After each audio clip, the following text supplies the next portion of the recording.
Hello everyone, मैं हूं Golu sir और स्वागत है आप सभी का मेरे YouTube channel delight spoken English में। आशा करता हूं कि आप मेरे वीडियोस के माध्यम से अच्छे से अपनी प्रैक्टिस कर रहे होंगे। यदि आपको कोई इम्पोर्टेंट टॉपिक पे वीडियो चाहिए तो आप मुझे कमेंट में ज़रूर बताएं, मैं उस पर वीडियो बनाने की कोशिश करूँगा।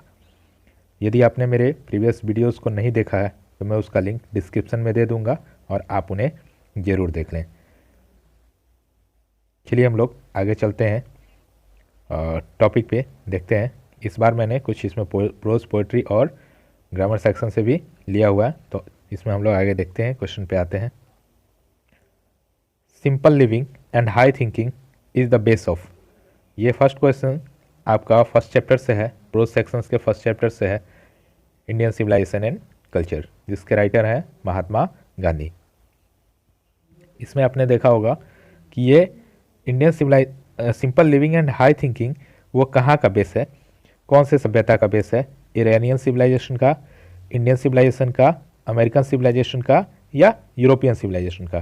किस सभ्यता की इसमें बात की गई है? तो इसमें मैं बता दूं कि आपको ईस्ट और वेस्ट दो सिविलाइजेशन की बात की गई है, हमारी तुलना वेस्ट वालों से की गई है।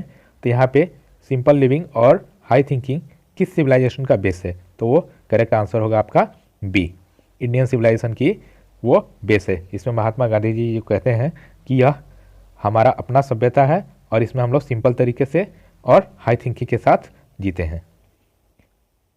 नेक्स्ट क्वेश्चन है, pharaoh were rulers of ancient dash.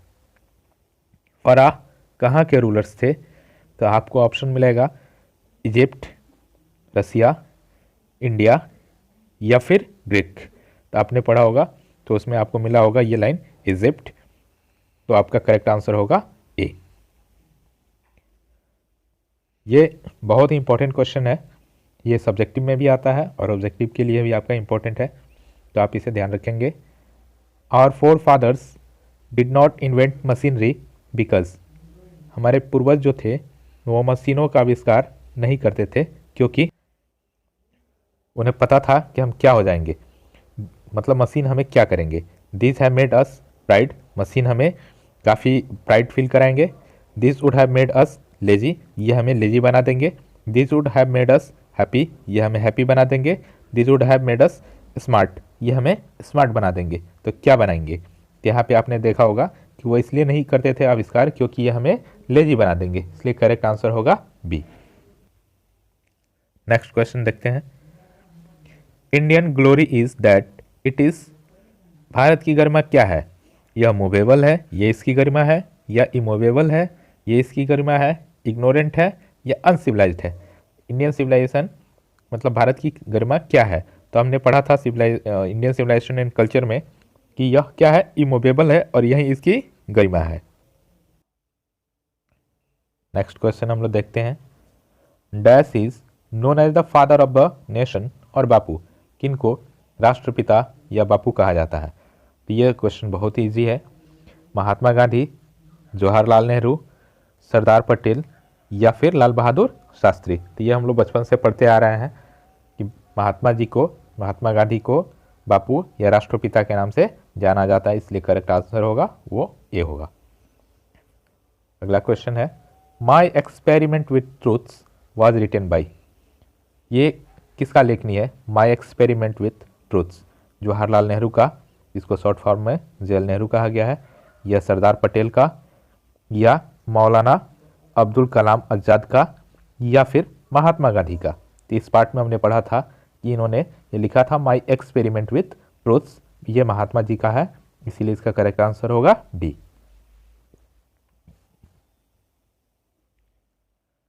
यदि अभी तक आपने शेयर नहीं किया है तो इस वीडियो को ज़्यादा से ज़्यादा शेयर करें ताकि सब लोग इसका लाभ ले सके और वो अपनी तैयारी को अच्छे से कर सके।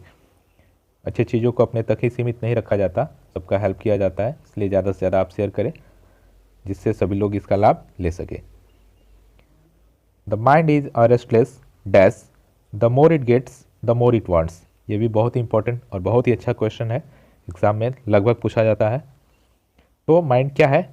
उसमें हम लोग पढ़े थे कि किसकी बात की गई थी, माइंड को क्या कहा गया था कि माइंड एक रेस्टलेस डॉग है, या रेस्टलेस बर्ड है, रेस्टलेस मंकी है, या रेस्टलेस काऊ है? इसमें हमने पढ़ा था कि mind is a restless bird, ये ऐसे आया था, the more it wants the more it gets the more it wants.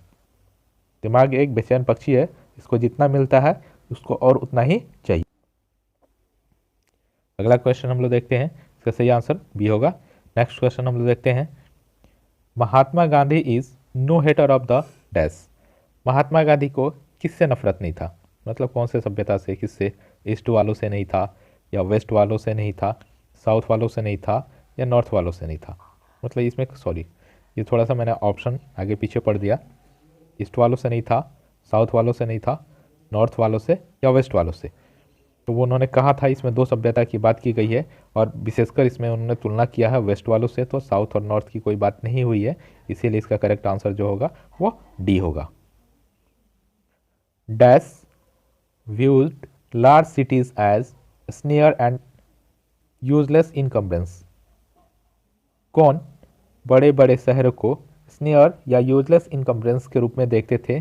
तो इसका फर्स्ट ऑप्शन आपको मिलेगा रोमन्स, जर्मन्स, इटालियंस या और फोर फादर्स, या और एंसेस्टर्स, या फोर फादर्स दे सकता है या एंसेस्टर्स दे सकता है, दोनों में से आपको कोई भी आपको एक ऑप्शन देखने को मिल सकता है। तो यहाँ पे आप लोग पढ़े होंगे, जब भी चैप्टर आपने पढ़ा होगा तो उसमें आपको मिला होगा कि हमारे जो पूर्वज लोग थे वो बड़े बड़े शहरों को स्नेयर या यूजलेस इनकम्बरेंस के रूप में देखते थे। तो करेक्ट आंसर इसका डी होगा। Dash were satisfied with small villages. कौन छोटे छोटे गांवों से ही संतुष्ट थे? तो रोमन्स। ये क्वेश्चन भी बहुत ही अच्छा है और ये लगभग पूछा जाता है एग्जामिनेशन में। तो रोमन्स देखते थे, या फिर आवर एंसेस्टर्स देखते थे, इटालियंस देखते थे, या फिर जर्मन्स देखते थे। तो इसमें हमारे सॉरी, क्वेश्चन को मैंने थोड़ा सा गलत पढ़ दिया। Dash were satisfied with small villages. कौन छोटे छोटे गांवों से संतुष्ट थे? तो इसमें हमने पढ़ा था कि हमारे पूर्वज जो थे वो शहरों में जाना पसंद नहीं करते थे, बल्कि छोटे छोटे गांवों में ही संतुष्ट रहते थे, इसीलिए इसका करेक्ट आंसर होगा वो बी होगा। Doctor Zakir Hussain took the oath as the dash. Doctor Zakir Hussain ने, यह आपको सेकंड चैप्टर से लिया गया है, भारत इज माई होम, जिसके राइटर हैं डॉक्टर जाकिर हुसैन। तो उन्होंने शपथ लिया था, तो वो किस चीज़ का शपथ लिया था?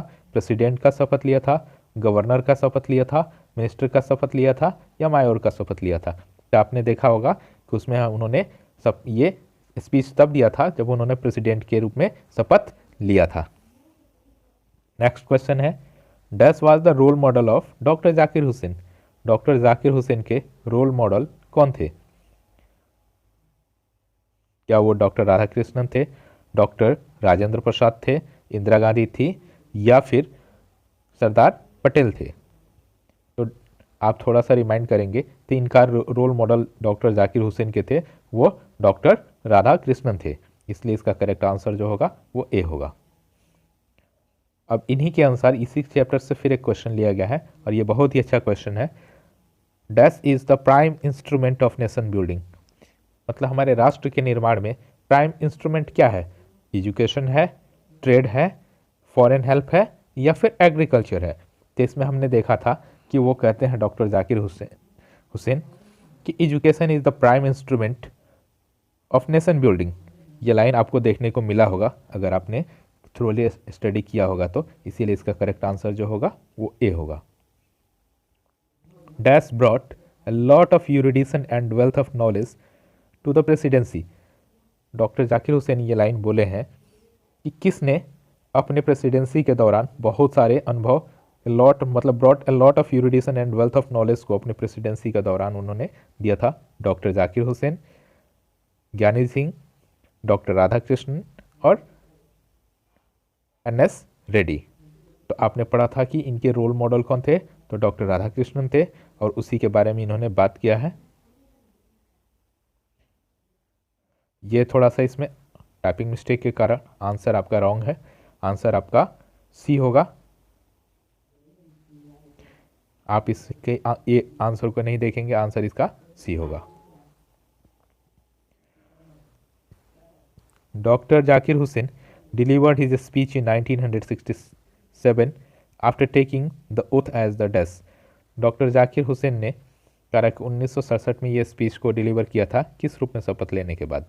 क्या वो गवर्नर के रूप में शपथ लिए थे, या प्रेसिडेंट के रूप में शपथ लिए थे, चीफ मिनिस्टर के रूप में शपथ लिए थे, या मायूर के रूप में शपथ लिए थे?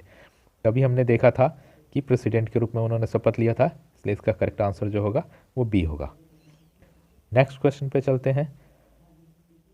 Dash said that Bharat is my home and it's people are my family. ये बात किसने कहा था कि भारत मेरा घर है और यहाँ के लोग मेरे परिवार के सदस्य हैं? क्या वो डॉक्टर जाकिर हुसैन कहे थे, डॉक्टर राजेंद्र प्रसाद कहे थे, या फिर डॉक्टर राधाकृष्णन कहे थे, या फिर प्रतिभा पाटिल बोली थी? तो ये आपने देखा था कि इसमें जो भी बात कहे हैं दो ही आदमी के चर्चे हुए हैं, एक डॉक्टर जाकिर हुसैन और डॉक्टर राधाकृष्णन। तो डॉक्टर राधाकृष्णन को ये अपना रोल मॉडल मानते थे, इसलिए उनकी थोड़ी सी बातों को लेकर इन्होंने किया है, लेकिन बाकी बात जो है वो डॉक्टर जाकिर हुसैन ने किया है, इसलिए इसका करेक्ट आंसर ए होगा। Doctor Zakir Hussain took the oath of loyalty up to the dash, मतलब इन्होंने किस चीज़ों का शपथ लिया था, किस चीज़ों की लॉयल्टी का इन्होंने शपथ लिया था? तो वो कॉन्स्टिट्यूशन का था, या फिर पीपल का था, नेशन का था, या फिर चीफ जस्टिस का था? तो इन्होंने देखा, आपने पढ़ा होगा तो ये लाइन आपको मिला होगा कि इन्होंने कॉन्स्टिट्यूशन का शपथ लिया था, इसलिए इसका करेक्ट आंसर जो होगा वो ए होगा।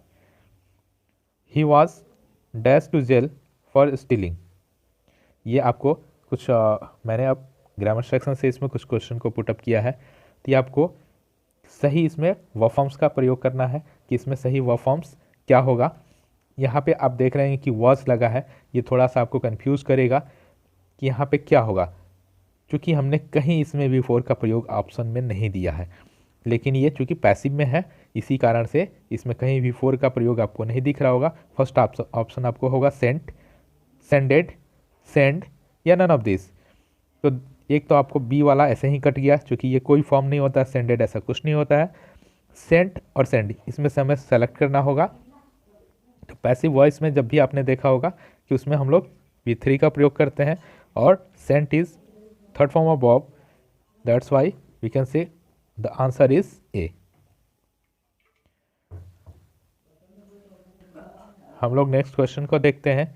ही always dash in the class, ये भी हमारा टाइम एंड टेंस से ही है, करेक्ट मतलब वर्ब फॉर्म्स को आपको देगा। तो इसमें कौन सा सही होगा? स्लीप्स, स्लेप्ट, स्लीपिंग या फिर नन ऑफ दिस। तो यहाँ पे ऑलवेज है और ये ऑलवेज एडवर्ब ऑफ टाइम है। तो ऑलवेज को हमने पढ़ा है कि प्रेजेंट इनफिनिट टेंस में प्रयोग किया जाता है। तो जब ये प्रेजेंट इनफिनिट का आया है तो इसमें से हमें ऑप्शन प्रेजेंट इनफिनिट का सेलेक्ट करना होगा। इसका करेक्ट आंसर जो होगा वो स्लीप्स होगा, क्योंकि ये प्रेजेंट इंडेफिनिट का है। She dash the station after the train had left. अब यहाँ पे आपको सही आंसर, ये भी टाइम एंड टेंस ही है, यहाँ से आपको चूज करना होगा कि यहाँ पे कौन सा ऑप्शन होगा। फर्स्ट ऑप्शन है रिच्ड, सेकंड ऑप्शन है रिच, या हैड रिच्ड, या नन ऑफ दिस। तो आपने देखा, एक मैं आपको ट्रिक बता दूं कि जब भी यहाँ पे बिफोर या आफ्टर देगा तो आप यहाँ फर्स्ट में देखेंगे, अगर यहाँ पे आफ्टर के जगह अगर बिफोर देगा तो फर्स्ट में अगर डैश देगा तो वहाँ पे हम लोग हैड और वर्ब का थर्ड फॉर्म लगाएंगे, या लास्ट में अगर ऑप्शन देगा तो वहाँ पे हम लोग V2 लगाएंगे। लेकिन यहाँ पे हम देख रहे हैं, यहाँ पे हमें कंजक्शन आफ्टर का प्रयोग किया है, तो अगर आफ्टर यूज़ करेगा और फर्स्ट में डैश देगा तो हम लोग फर्स्ट डैश में V2 का प्रयोग करेंगे, या लास्ट में अगर डैश देगा तो हम लोग हैड प्लस V3 का प्रयोग करेंगे। तो यहाँ आफ्टर दिया है तो इसमें हमें V2 का प्रयोग करना होगा। तो आप देख रहे हैं कि रिच्ड V2 है, लेकिन रिच V1 है, और हैज़ ऑलरेडी इसमें हैज़ रिच्ड दे दिया है। तो हम लोग एक जब भी पास्ट परफेक्ट टेंस में आता है तो हम लोग एक को पास्ट इंडेफिनिट में बनाते हैं और एक को पास्ट परफेक्ट में बनाते हैं। इसी के कारण से यहाँ पे हमारा ये नहीं होगा, हैज़ वाला नहीं होगा, तो इसका करेक्ट आंसर होगा ए। आज के लिए बस इतना ही। मैं आगे आपको मोस्ट इम्पॉर्टेंट क्वेश्चंस का कुछ सीरीज़ लेके आऊँगा जिसमें हमारा सब मिक्स रहेगा। आज हमने कुछ ग्रामर के कम सेक्शंस को कवर किया, लेकिन अगले वीडियोस में आपको ज़्यादा से ज़्यादा ग्रामर सेक्शंस को देखने को मिलेंगे, जिसमें अगर आपको किसी भी टॉपिक पे अगर आपको प्रॉब्लम हो तो आप मुझे ज़रूर कमेंट करके बताएं, मैं उस पर वीडियो बनाऊंगा ताकि आपकी तैयारी अच्छे से अच्छे हो सके। चलिए फिर मिलते हैं कल। ज़्यादा से ज़्यादा आप ज़रूर शेयर करें ताकि हमें मोटिवेशन भी मिलता रहे और हम अच्छे से अच्छे तरीके से आपको वीडियो प्रस्तुत करने की कोशिश करें। Thank you.